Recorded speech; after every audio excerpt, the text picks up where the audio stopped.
Howdy, my name is Stee and welcome to my movie menu. Today I'm going to be talking about Chronicle. I just got back from the cinema watching it, and it is awesome. That's pretty much the whole review, actually. Yeah. Now I'm going to try and talk about it without spoiling too much for you, but all I can say is I highly recommend seeing this film. Now, when I first heard about it being found footage, I just thought it would be... I hated Cloverfield. That's the first thing, when someone thinks of a found footage film, they always just think of Cloverfield. Cloverfield was ass. But Chronicle is awesome? No, it's awesome. It's a really good film. The way that they introduced the whole found footage thing is really good. The whole movie is basically about one single character, even though there's three of them, and they all kind of have their own part to play in the story. Andrew is the one that's mainly focused on this. He's the one who decides to record everything. It's a really good film. It is the best film I've seen this year. And I've only seen two. But still, I stand by what I say. The basic plot of this film is three guys get telekinetic powers, and they do what pretty much any teenager with telekinetic powers would do. Cause skirts to fly up in the air, pull pranks on little children. As I said, this movie's all about pretty much just the one character, Andrew, and his kind of growth and how he goes through getting these powers and how they affect him and the people around him, and how he in turn affects them and they in turn affect him. His basic story is his mom is dying of something that's not specified, and his father's an ass, and he decides one day to just film everything. So the whole movie starts off with him filming his bedroom door as his father is yelling at him through the door. And then as he gets his powers, the whole telekinetics and the camera thing come in handy, because it's really well done. See, it's not... Once he gets the telekinetic powers, he uses them to control the camera. So you can see all three of them in shot at one time, by the camera just floating off into the middle of nowhere. And that's really good, because as the director himself said, it's not just a found footage film, but because he can then control the camera with his mind, as if he himself is looking through the camera, then you get more cinematic shots, and that's why some shots look really kind of shaky and found footagey, and others is just the camera just floating steadily around the people as they talk. And it's really fucking awesome, I gotta say. I'm so happy that it was introduced in a proper way, and it's not just your regular, everyday run-of-the-mill found footage film of some guy running with the camera, shaking it like this, and then just constantly heavy breathing as it goes on. As I said, the general premise of the story is that these three teenagers get telekinetic powers, and what's the first thing that you'd do if you got telekinetic powers? Google telekinetic powers, and that's what happens in the film, which I thought was great. They're just walking through the schoolyard, looking on their phone, Googling telekinetic powers, so I thought that was really good, as in, like, these guys, it's not...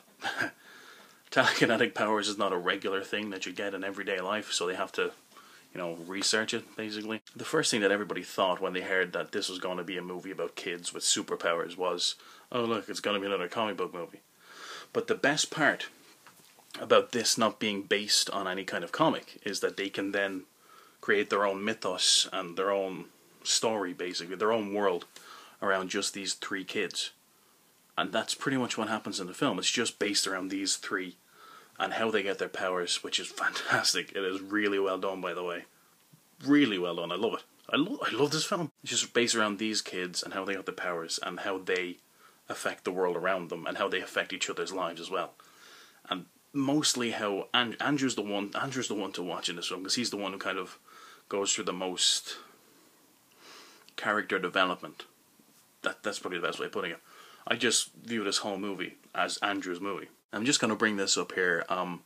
In Superman, when Superman takes Lois up to fly with him through the sky, she's in a night dress, and she's grand. Not a bother on her, but if you go up really, really high, it's really fucking cold.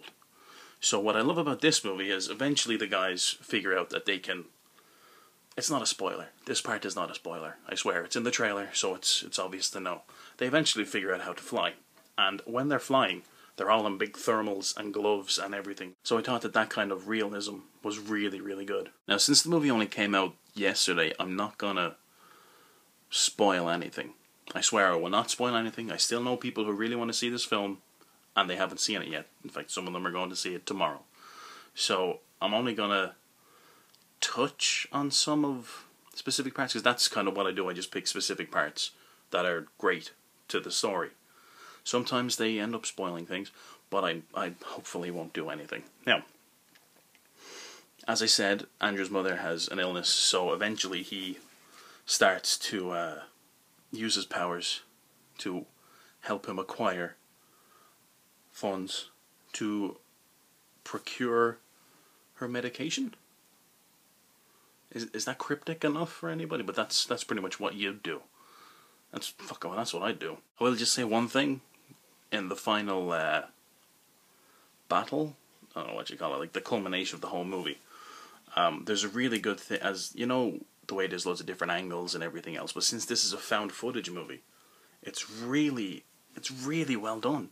Really well done what they did here.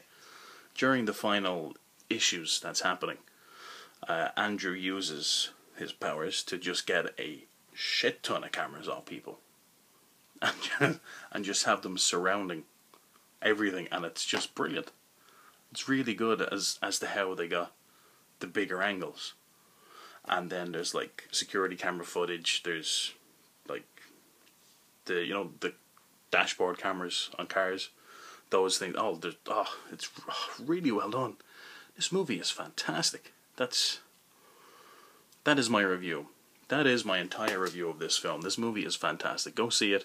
Highly recommend it. It's really good. Even though it's like low budget-ish, the special effects involved are really good as well. There's some parts you kind of go, but no, that looks, but you don't care about it because the whole movie is story driven.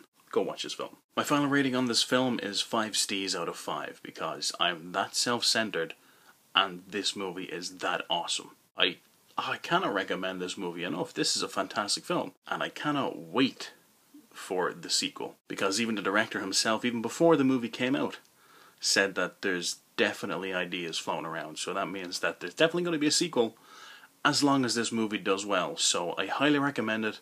Get out and see it in the cinema. It's a fucking fantastic film. Fantastic film. Good God, that light is bright. Go see it. That's what I'm trying to get across here. My name's been Stee. This has been my movie menu. Thank you for joining me.